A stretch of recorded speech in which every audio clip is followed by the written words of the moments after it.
En la historia antigua hay el relato de un valiente capitán cuya bandera estaba casi siempre en primera línea de batalla. Su espada era temida por sus enemigos porque era el heraldo y paladín de la matanza y de la victoria. Su rey pidió una vez que le mostrara su espada. La tomó con mucho cuidado, la examinó y la devolvió con el siguiente mensaje: no veo nada maravilloso en esta espada. No puedo entender por qué un hombre le puede tener tanto miedo. Cuando el capitán leyó las palabras del rey y cómo puso en duda su capacidad en el campo de batalla y otorgado muchas victorias a su reino, le envió la respuesta a su monarca: Vuestra Majestad se ha dignado a examinar la espada, pero no le envié el brazo que la maneja. Si hubiera examinado ese brazo y el corazón que dirige al brazo, habría entendido el misterio. Esa es la diferencia. Un patriota, un héroe, un caudillo, un paladín, un conquistador no dependen de sus artículos de guerra. Confía en su corazón, en su misión, en su pasión, en su celo y en el ardiente deseo de victoria para su pueblo, para su nación. Nuestro texto bíblico está en San Mateo capítulo 4, versículo 4. La palabra del Señor dice lo siguiente: Él respondió y dijo: escrito está, no solo de pan vivirá el hombre, sino de toda palabra que sale de la boca de Dios. El tema de hoy es vencedor por mí. Jesús venció por todos nosotros.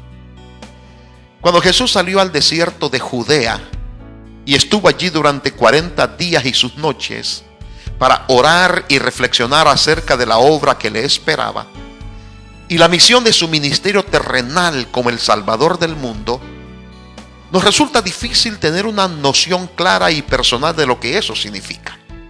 Aquí nos encontramos cara a cara con una fuerza que apenas podemos captar. Y como el rey de nuestra historia decimos, no veo nada sorprendente en esta tentación vivida por Cristo, siendo que fue una experiencia que va más allá de nuestra vivencia normal. Trasciende cualquier imaginación que venga a nuestra mente.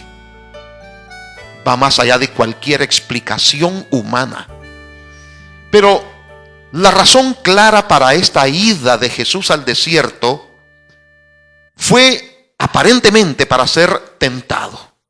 No que él pidiera ser tentado, pero él es Dios y sabía lo que allí iba a ocurrir.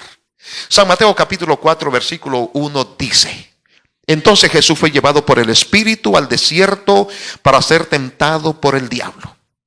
San Lucas capítulo 4 versículo 1 y 2 dice: Jesús, lleno del Espíritu Santo, volvió del Jordán y fue llevado por el Espíritu al desierto por 40 días y era tentado por el diablo.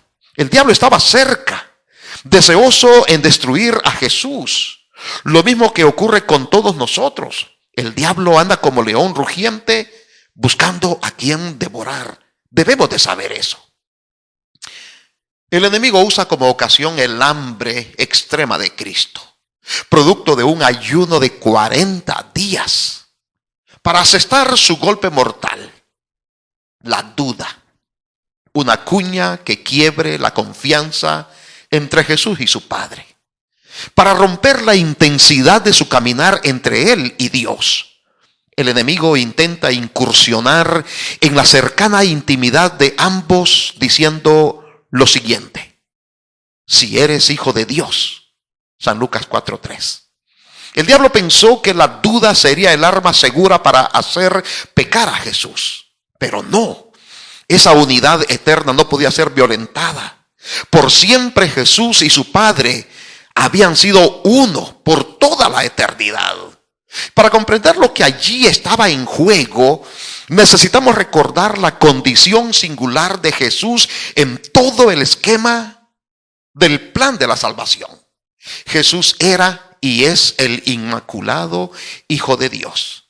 Al venir a este mundo, al terreno de la locura, de la muerte y del pecado, Él tenía que vivir totalmente por encima de la esfera del pecado. No solo durante un día, sino durante toda la vida que estuviera en esta tierra. Para ser el redentor de la raza pecadora debía de estar sin pecado. Uno solo de su parte lo convertiría en víctima y no en un salvador. Y eso lo separaría eternamente de su Padre, de nuestro Dios. Pero al mismo tiempo, Jesús tenía que vivir como uno de nosotros, ser tentado como nosotros lo somos y, por supuesto, mantenerse inmaculado, sin pecado, en pensamientos, en palabras y acciones. No debía de haber una sola mancha de pecado en Él. Queridos amigos, ese fue el destino de nuestro Señor Jesucristo. Él vino no solo a darnos un ejemplo de vida abnegada, sino también a morir, no por sus pecados, pero por el pecado de toda la humanidad. Y con ello traer la salvación a todo el planeta. Ese fue su desafío. Esa fue su misión. Y al lograrlo, lo hizo vencedor. Esa fue la razón por la que lo vemos yendo al desierto. Esa fue la razón por la que fue a repensar en la obra que le esperaba. Debía mantener una relación perfecta con Dios. La dependencia debía ser absoluta en su Padre para cumplir la misión. Nada debía darse por sentado o dejarse al azar. Había un plan. Un solo paso en falso y el juego hubiese terminado allí mismo. Solo trata, querido amigo, de imaginar lo que significó nunca haber pecado, ni siquiera en pensamiento. No hubo durante toda la vida de Jesús ningún acto malo, ni una sola palabra ociosa, ningún acto malo, ningún pensamiento pecaminoso hubo en Él. Él es nuestro ejemplo.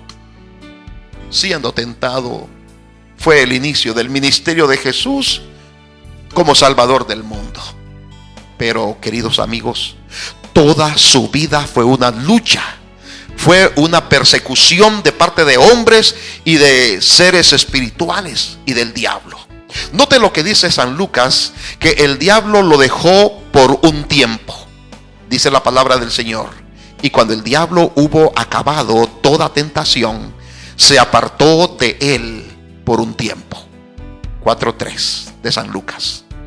La salvación que Jesús ofrece ha sido obtenida por el más alto precio. Ha sido lograda con un riesgo infinito. Pudo haber quedado separado de su Padre para siempre. Sintió las necesidades de un mundo decadente.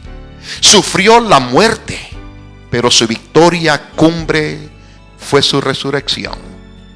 Queridos amigos, Jesús pagó el más alto precio por nosotros. Que el Señor nos ayude a apreciar y a ser parte y aceptar esa maravillosa salvación dada por Cristo. Que podamos rendirnos a sus pies y hacerlo nuestro Salvador personal, nuestro Señor, nuestro Dios. Que Dios te bendiga. Amén.